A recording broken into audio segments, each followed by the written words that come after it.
Everybody good? Okay.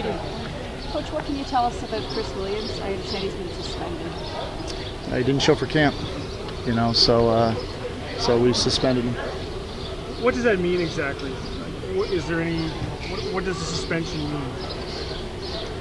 It means he's suspended, right? I mean, we're not gonna, we're not gonna use a roster spot right now for a guy that doesn't want to be at camp. And if the season were to start, he wouldn't be paid.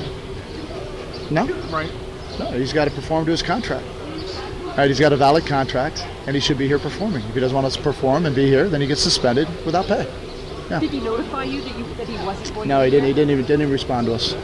So there's been no contact between you and Chris Well, it's not, Williams? no, we've tried to contact, and we've tried to get in here several times, but no response from his agent or him. Coach, what's the level of disappointment that you had?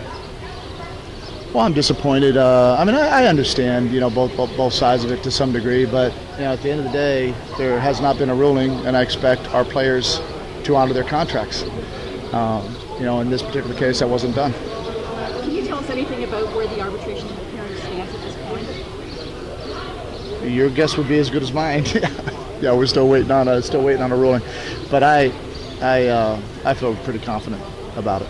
Do you expect, if the arbitration ruling goes your way, do you expect him to report? Can't tell you that. I don't know. I was hoping they would still be here, and even if it was for several days, prior to the ruling, but they made a decision to not be here. So, with that in mind, I wouldn't want to venture a guess. If he decided that he did want to come and report to camp, would he be welcome to come at this point? He would be welcome, but we would have to have some discussions prior, and discussions with him here, and I'd have to see exactly where his head's at and where his heart is.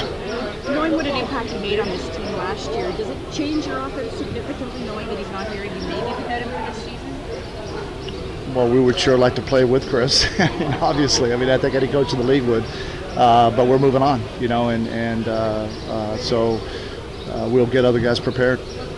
You said you had a plan with Chris and a plan without him. Does that plan without him start today? Well, of course it did, yeah. You look at the rotation, you look at who played where and what position and how we rotated those players. That was the plan without Chris. No. Do you address this situation at all with your players, or is it a non-issue? Well, I don't need to bring focus to a player that doesn't want to be here. We're going to focus on the guys that are here and build into them and prepare them. Yeah. Even on the level that this obviously would create opportunities for some people to step up? No, everybody knows they have an opportunity. I don't need to bring focus to a negative.